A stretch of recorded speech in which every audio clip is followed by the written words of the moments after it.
deserve it. I'm not complaining. Oh my gosh, they're recording, and I'm used to Wisconsin. Hey, we are recording.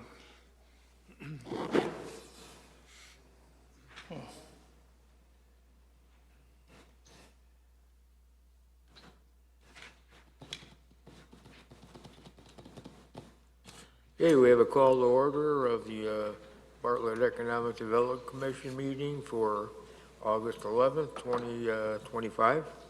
Okay, we have a call, roll call, please, Tony. Yes, Jerry Cabasco, Here? Kirsten Erickson, Robert Perry, Here. Bruce Suffern, Mary Smith for the chamber, Adam Lewinsky, Here. Adam's here, Adam's running in, Robert Gorski, Here. Mike Densford. Here. Thank you, we're 8 for 8 today.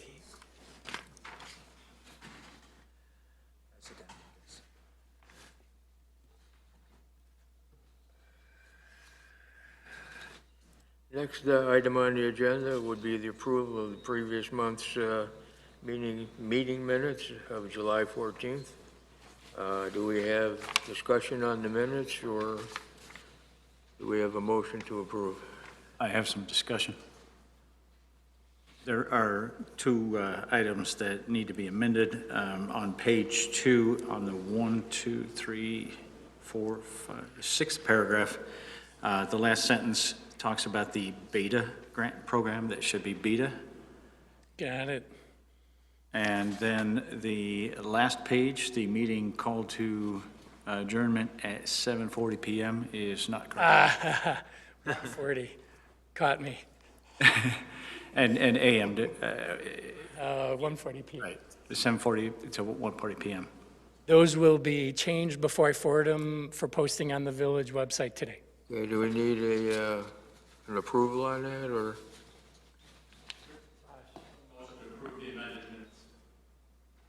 I'll make the motion to approve the amended minutes. I'll second. Okay, all in favor? Aye. Motion carries. The meeting minutes will be agended as required. Okay, we have public comment would be the next agenda item. Do we have anybody in public who would want to?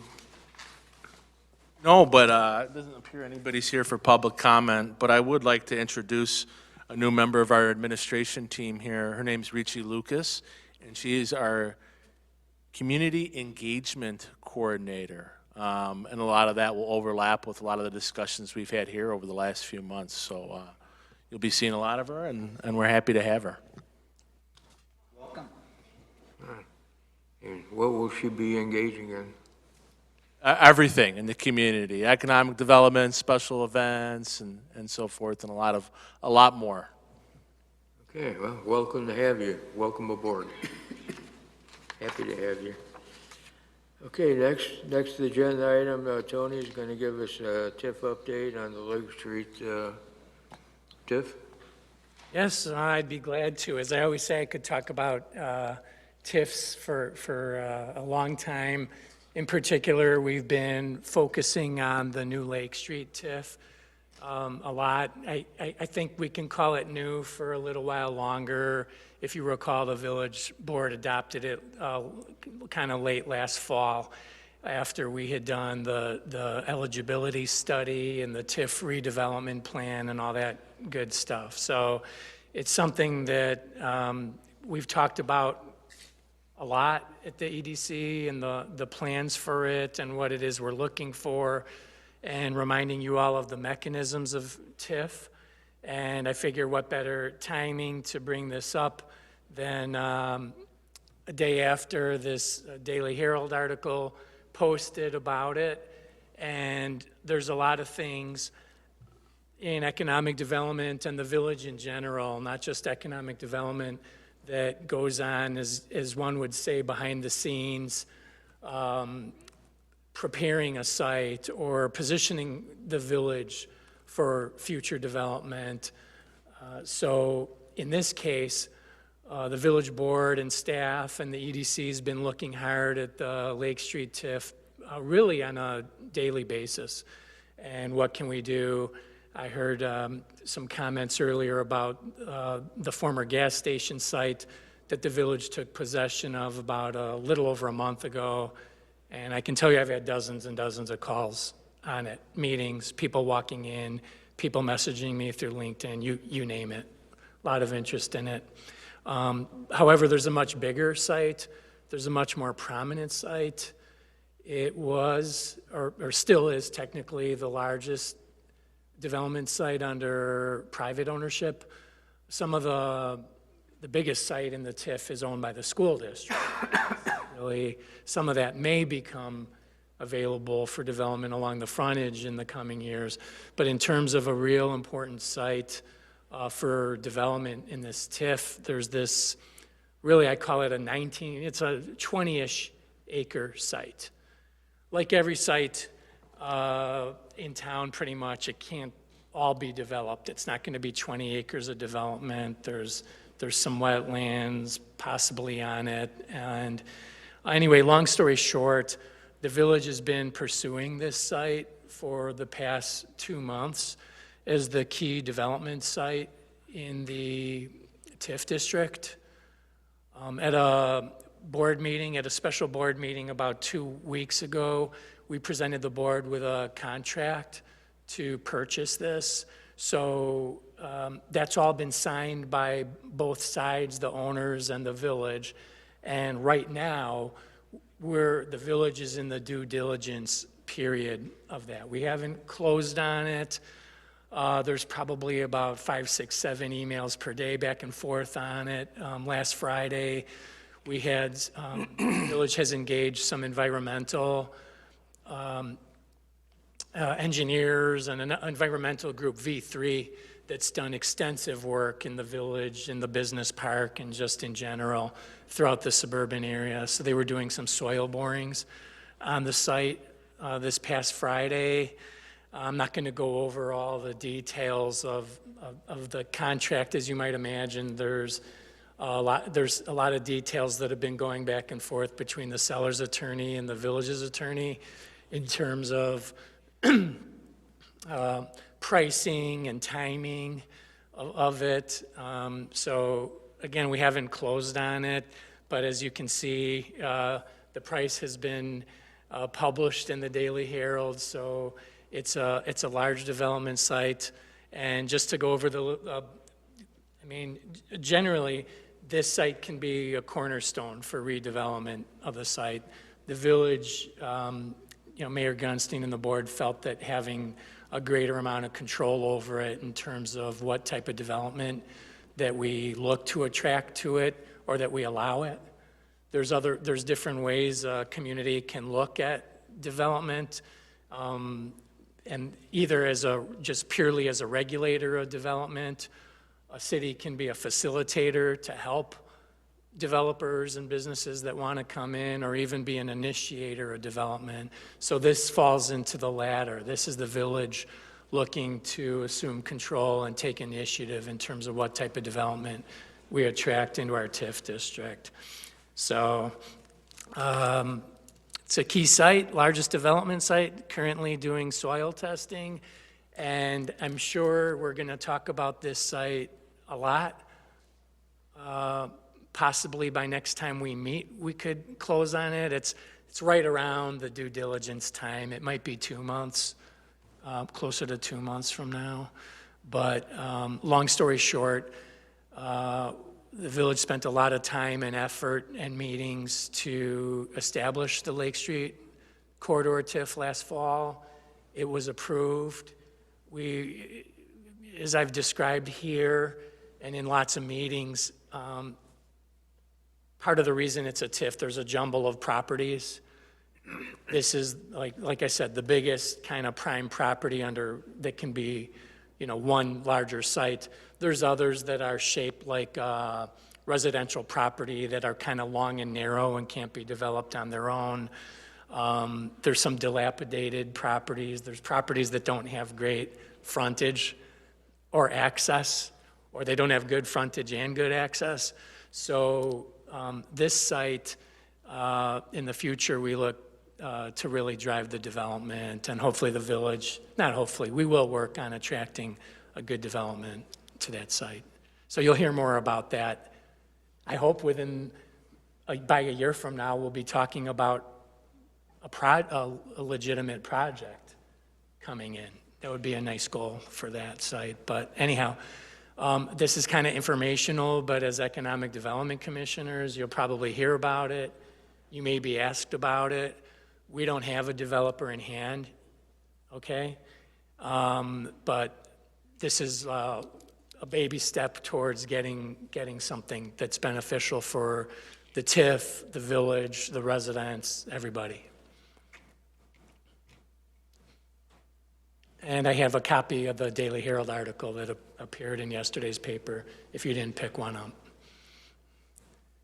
Any questions on this or comments?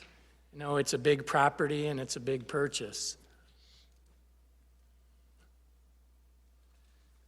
Well, you said the gas station is being bought by the village?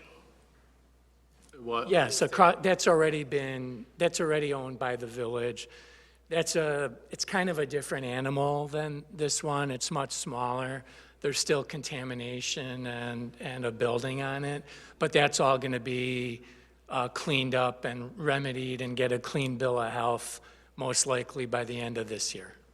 So yes, the village currently owns one property in the TIF, and we're on our way to owning 2 properties in it. But this one's you can do a lot more on this site than you can do on that little corner. So does the village foresee getting their money back, possibly making a profit? Yes, but it might not come in the form of a straight sale. When the village sells a property, sometimes, and it's in a TIF, you do other types of calculations. It could become, first of all, we haven't bought this site yet. And if you're talking about both sites, I'm going to be kind of general and say a lot of times the village will look at other factors because the village collects sales tax. Whereas if I sell you my house, you can't collect any sales tax on it. And also, you know, there's other considerations. There's permit fees, there's long-term benefits, there's job creation, there's things like that. So if the village sold this big site to somebody who built a mix of townhomes and commercial, yes, the village would end up recouping it over a period of time, or possibly straight through the sale, depending on what the use is.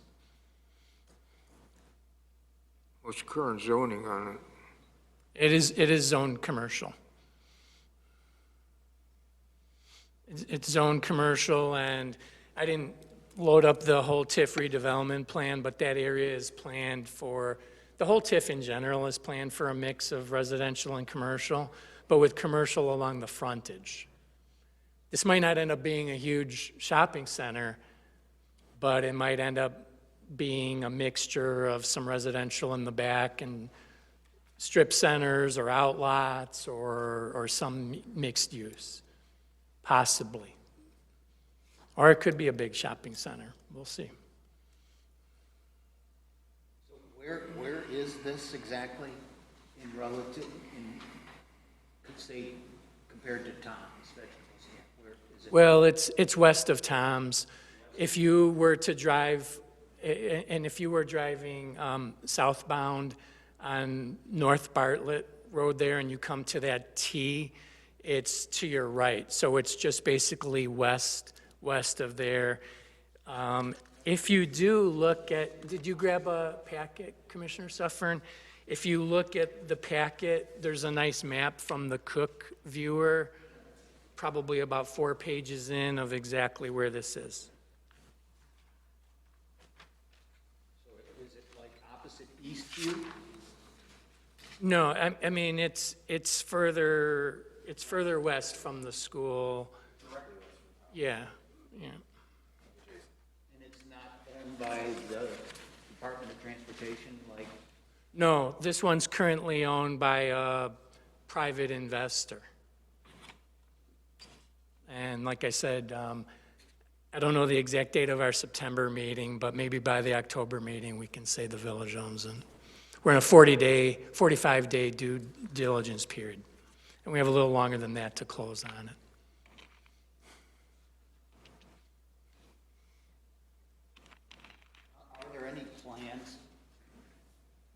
Are there any plans to negotiate with the state concerning that property that seems to be right in the middle of the development plan that's owned by the Department of Transportation?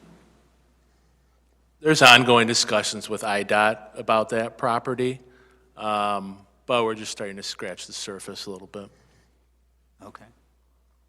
We've spoken of the road realignment in that area, and again, that's like, as Scott mentioned, we're in discussions about that. We're not going to sit here and tell you it's planned for next year or 2 years from now. It's something that the village is diligently pursuing and can be part of the TIF. We just had a bid opening last week that showed Phase 1 of the Oak Avenue realignment. We're just trying to make you aware of this at this time, because it's going to, once the village obtains it, you can bet it's going to be a very top priority. I mean, we talk about multiple priorities here in terms of filling vacant spaces, like the Vacancy VS, or in various strip centers, or smaller infill development sites throughout the town. But you can bet when the village obtains a large property in a new TIF, it's going to be a very high priority. Well, you'll be hearing about it, a lot more about it. You would have to have a resolution with IDOT before you even start building on it, right? I'm sorry, could you repeat your question, Jerry? You would have to have a resolution with IDOT first before building on it, right? I mean, ideally, it would be tied in together, but bear in mind, a developer can still develop a piece of land. It might end up being with future, depicted with right-of-ways or something like that on there. It'll definitely be a more valuable space once we get a little further in what Scott was just talking about. Yeah. Very high profile. Great. Good job. I think it's excellent move. Well, It's not going to happen without the village getting involved in helping make it happen. And so I applaud the village for helping make it happen. yes, thank you. That's the way the mayor and the trustees were looking at it, as a proactive way to drive development to that area instead of just getting random calls on it by various uses, including many that maybe wouldn't fit in really well over there. We look at it as another gate. There's gateways to the village. This is a major gateway to the village.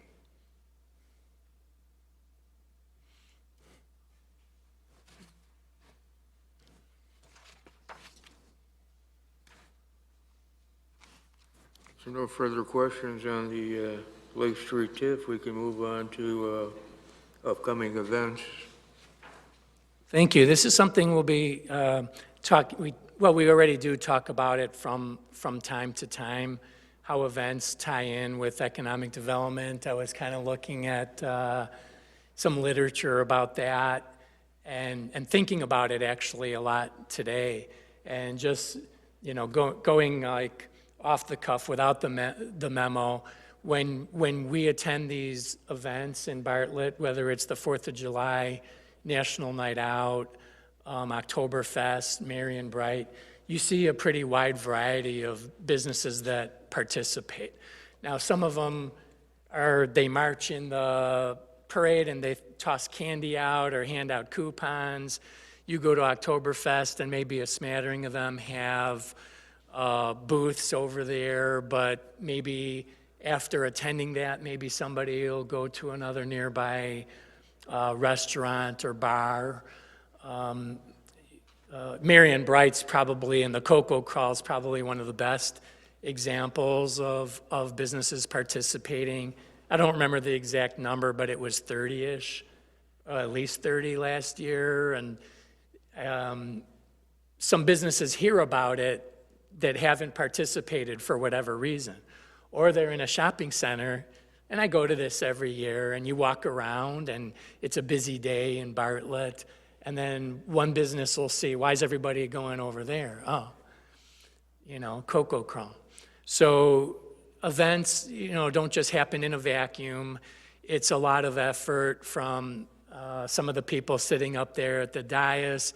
It's a lot of effort from Scott Skricky and Ricci, myself, and other people who participate in the planning of these. And, it is a big boon to economic development. I'm sure Commissioner Suffern could talk about that a lot more than I could from back in the Heritage days when you would see the downtown crowded and people congregating at various businesses. That was mostly all in the downtown. Some of these are spread out a little bit more, and we try to spread it out a little bit more, but quite honestly, a lot of them are focused on the downtown area. I threw in some statistics about, boost in business. There's been studies about that in planning journals and in economic development journals, typically saying on the days of events, and it's not like business will double, but depending on what type of business you have, a food business is going to do pretty well if there's a big event with hundreds or thousands of people nearby. I was thinking about it and looking at the current list of events that have been going on. Quite frankly, even I was surprised at how many were going on that I hadn't necessarily, I've heard about all of them, but I want to tell you and remind you too, as commissioners, when you speak, or as chamber representatives and commissioners, the village has a really nice calendar on there.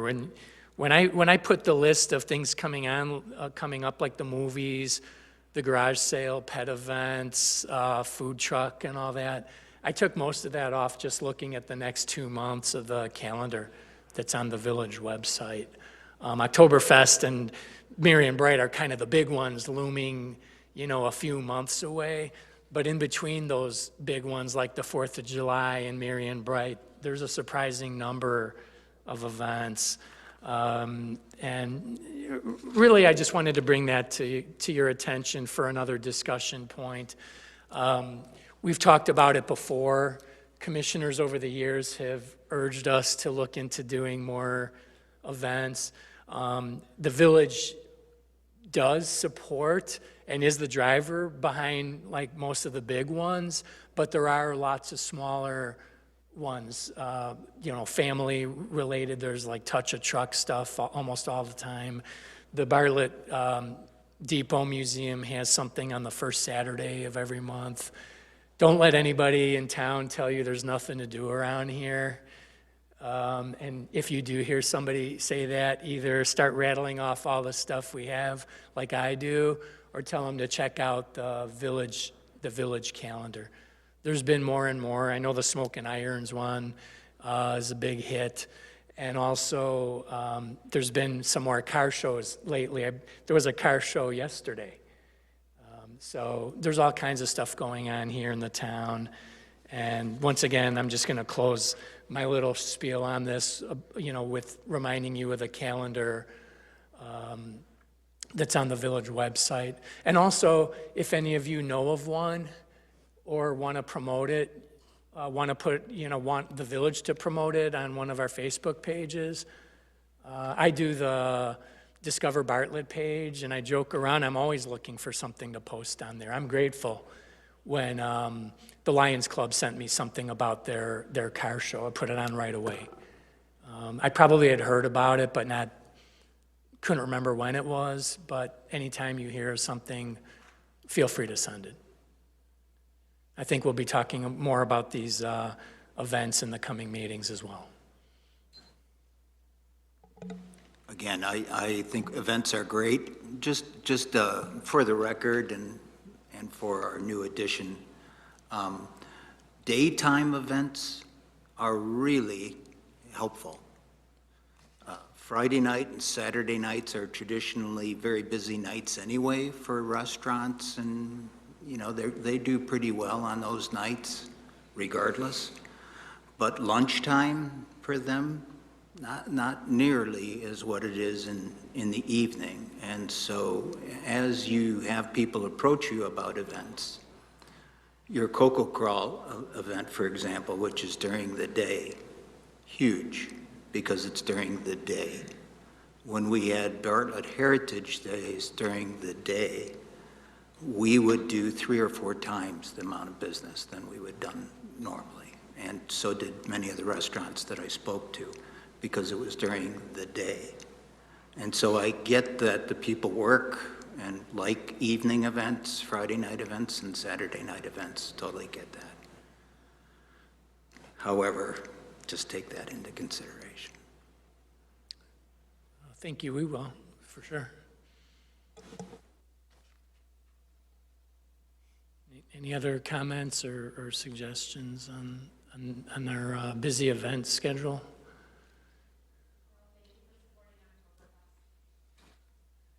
Yeah, that's a lot of fun and good branding opportunity from the economic development standpoint. We know, we have to coordinate parking. I always think it's great when people park in shopping center parking lots personally, because I like people to see businesses that they might not otherwise see. But I know that, it's hundreds of cars over a series of days. And but yeah, that's a great event. Can you speak into the microphone, please? We do have several opportunities for exhibitor businesses at Oktoberfest. So we have a total of about 10 spots, and I think we maybe have 4 left available. So something for people to consider, not really restaurant businesses. Our food is taken care of, but if you have a service or a different type of product that you might want to promote, we'd love to have you. We're offering those spaces pretty reasonably for our chamber members at $200 for the weekend or $300 for non-members, which is a great reason to also get involved with the chamber because it, includes a bit of your membership fee right in that exhibitor fee as well. So, thank you.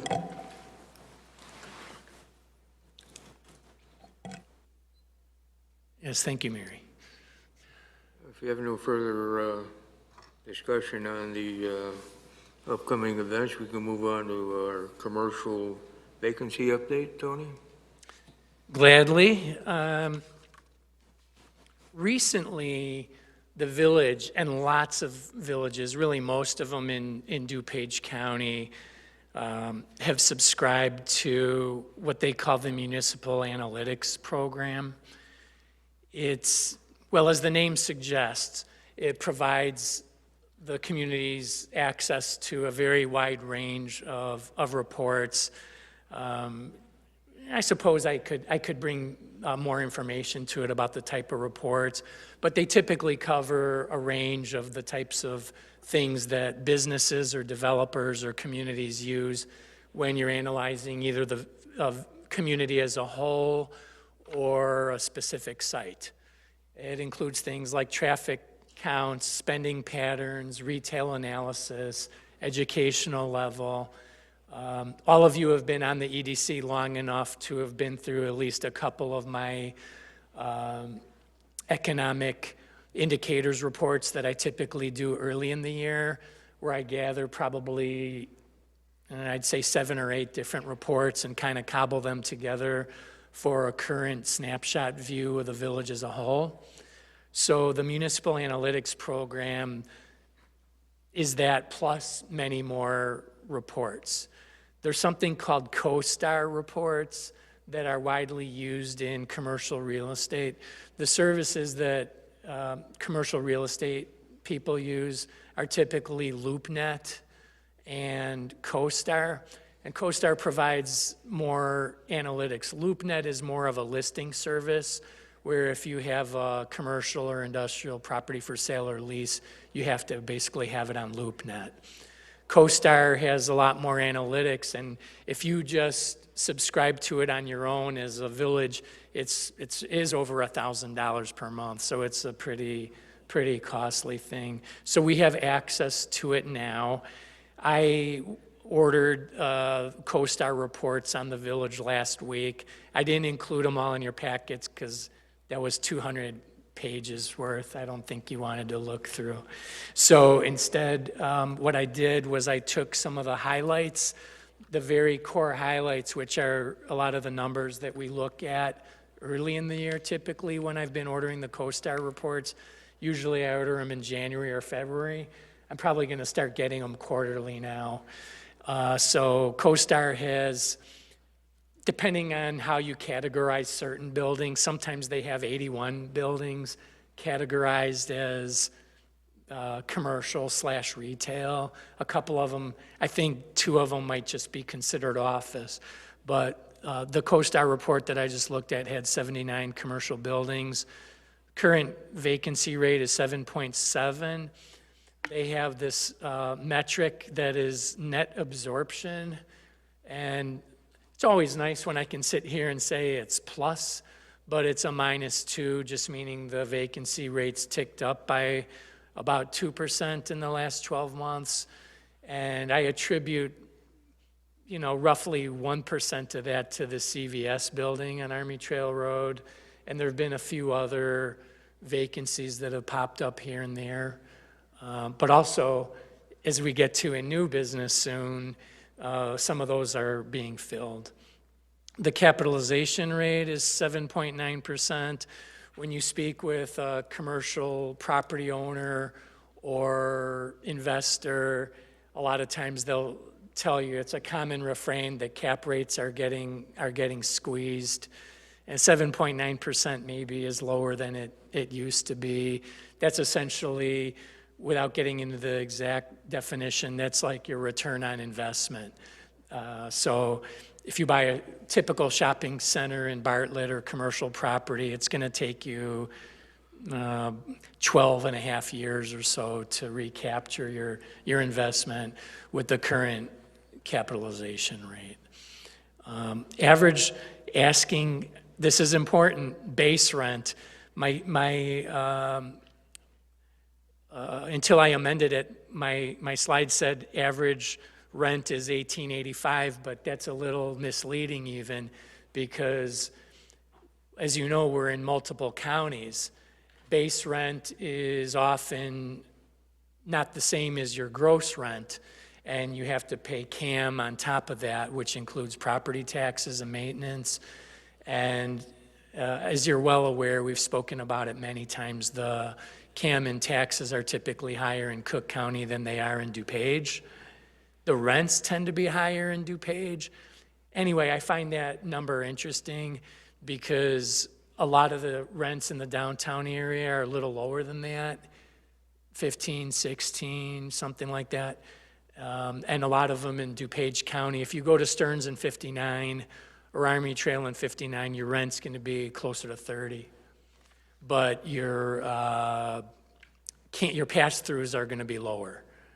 So if that makes any sense. So average rent, base rent is about $19.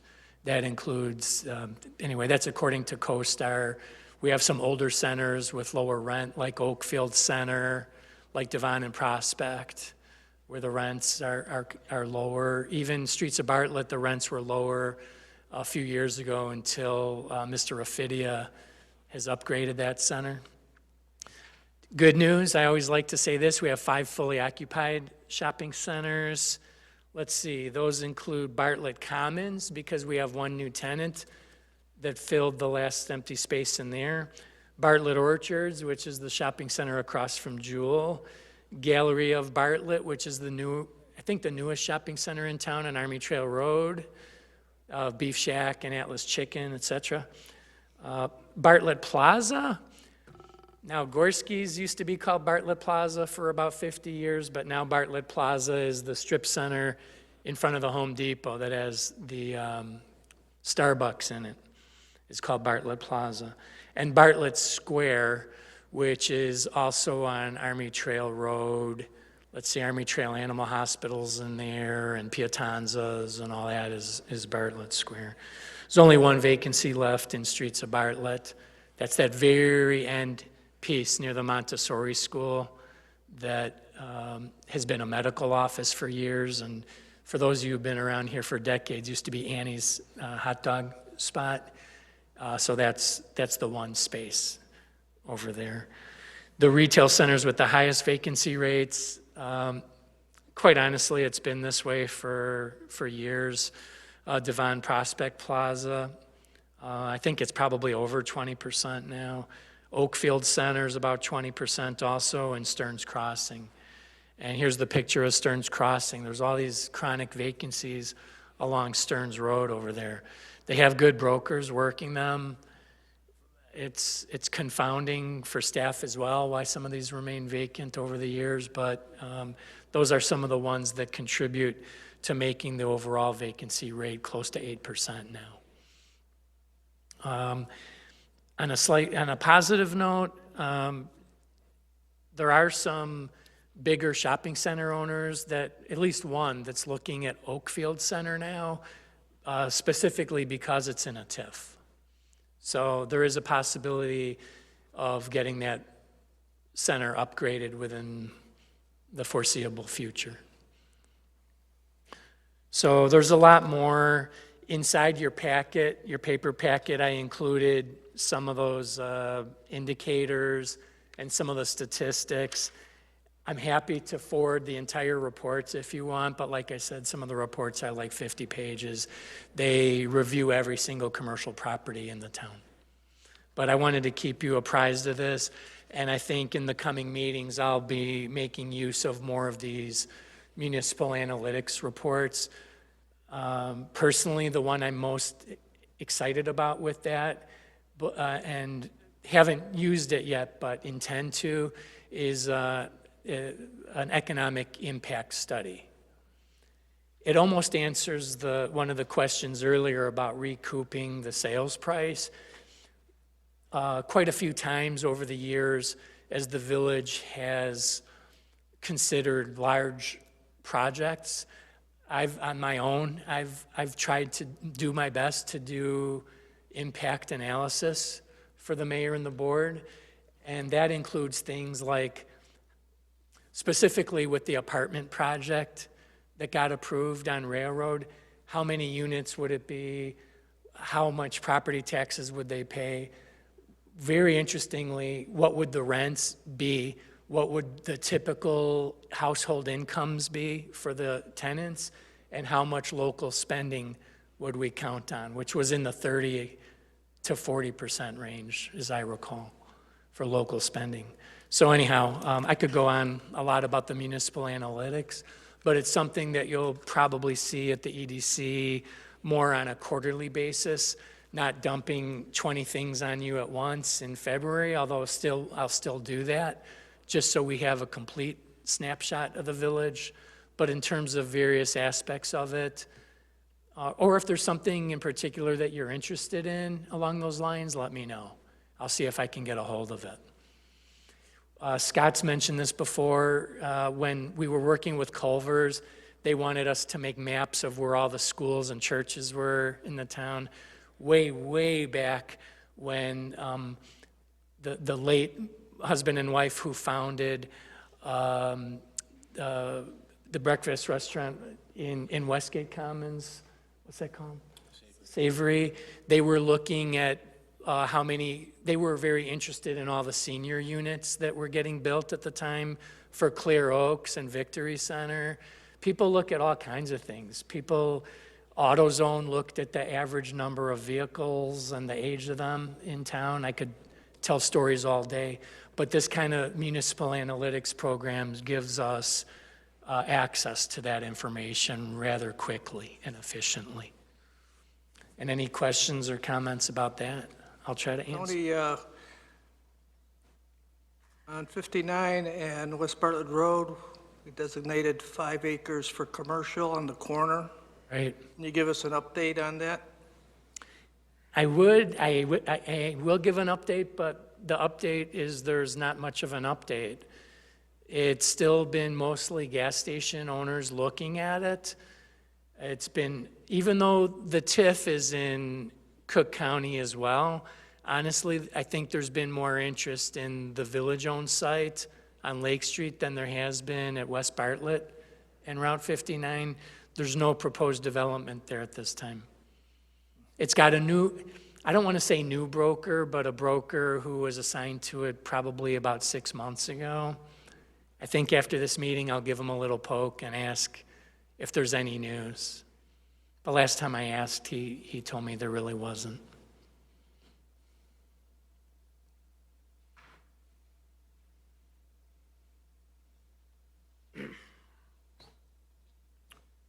Well, if we have no further discussion, we can move on to new business. Yes, here's 2 new businesses we're proud to welcome into the village. You can see on the right, I think that was just last week, there was a ribbon cutting for Mathnasium in Bartlett Commons Shopping Center. I mentioned that as one of the shopping centers now that's filled. This was just one little slot space in there that was vacant, and as you can see, now there's a math tutoring, Mathnasium Learning Center over there. And on the left, what you see is a banner sign for a restaurant that just opened a couple days ago, El Ancla. They feature seafood, Mexican cuisine, cocktails, and this is located in Streets of Bartlett at the site where O'Hare's was previously located. And they have a pretty impressive menu over there. And again, you can eat at a different place. Commissioner Densford could, if he wanted to be there 7 days a week, could eat at a different restaurant. I ate there yesterday and it's amazing. I ate there, I mean, honestly, I know I think it's the best restaurant in Bartlett. Oh my, I'll go on the record, stamp that. I thought it was amazing. And I was gonna go there for lunch today, but I had to be here. I'm sorry. I was gonna go to lunch there Yeah, today. no, I heard, I'm sorry. Maybe after the meeting, we'll wrap up. You can go. It's very beigey, and there's some like octopuses on the wall, kind of like with that color blue, like that turquoise blue. The menu's amazing, the people are super friendly, but they didn't change anything from how it looked before. The bar's still there. Yeah, it hasn't changed a whole lot. But apparently they're a big outfit. They have a few restaurants. Right. Because when I mentioned it on social media, a lot of people commented, I think they're gonna do great. Yeah, I think, Totally different spin on Mexican food. I mean, it's the Morisco style. I mean, you go to places in other towns, but we don't have anything like that in Bartlett. it's a great addition. We're all about our food here in Bartlett and getting the restaurants to participate in things like Dining Week, or I'm sorry, Restaurant Week. And we'll do what we can on our side, as well as I'm sure the chamber will, to get them in the fold so we can have, and get them greater exposure as well. So these are 2, there's a few more in the works, new businesses coming in, and you'll probably see who they are in the next month or 2. But we did talk about some restaurants coming soon. I've mentioned the wood-fired pizza place still in the works in Westgate Commons. So there's going to be a few new restaurants. Another one also at 138 South Oak, a stationery store replacing the paper goods store that's over there now. So, we chip away at our vacancy rate. I've been at this table reporting on it for more than 10 years. I mean, I remember when it was over 20%, and every meeting with the EDC was, what do we do? And, we employed a lot of measures and strategies and advertisements to chip away at it. So 7.7 is nothing to be alarmed about. Once it starts 10% is kind of the magic number. And, once it, I don't want it to get over 10. If it gets over 10, you start going, okay, we do need to fill that CVS. There's just been some tire kickers over there. It's an awkward vacancy. I won't go on at length about it, but there's one entity that owns a corporate CVS lease on the building for less than 2 more years. Somebody else owns the building. Somebody else owns the land that the building is on, and there's a land lease involved with it. It's complicated, but also I should mention that that's typical of what CVS does, that's typical of what Walgreens does, and that's what this new Aldi has over here is on a land lease as well. So some corporations do that by their model, but of course it causes issues if it closes, like the CVS on Army Trail did. I will tell you very generally, the people who've been looking at it have been looking at buying out the entire thing. You can still buy the building from the owner. They'll work out ending the lease with CVS. But CVS is still paying, they're on the hook for the lease, much like we used to talk about the empty Dominick's at Stearns and 59, where Jewel took it over, Albertsons, and they kept paying the lease for about 2 or 3 years. This is a similar situation, but with a shorter time frame. I don't remember exactly, but I believe it's through February or March, early 2027 they have a lease. So a little more than about 1.5 years. Anyway, I digress. But these fill 2 small vacancies and more vacancies to be filled.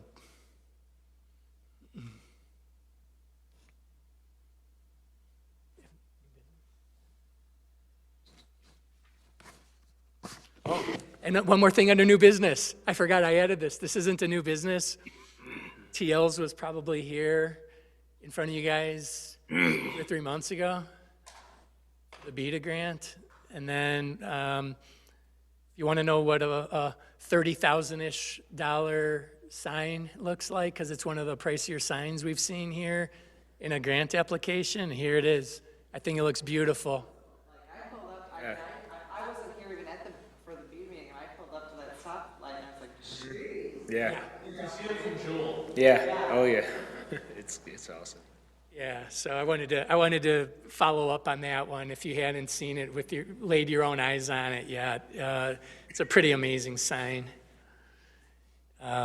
Sean did a great job with it.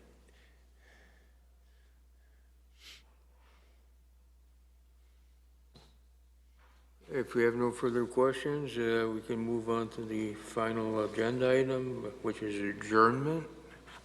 Do we have a motion to adjourn? Commissioner Eric? Second. And I'm sure everybody's in favor of it, so. Meeting is adjourned. Yes, thank you. At 1:50, not at 7:50. Keep him on his toes. Got to keep him on his toes. Yeah, 148. Tony was probably...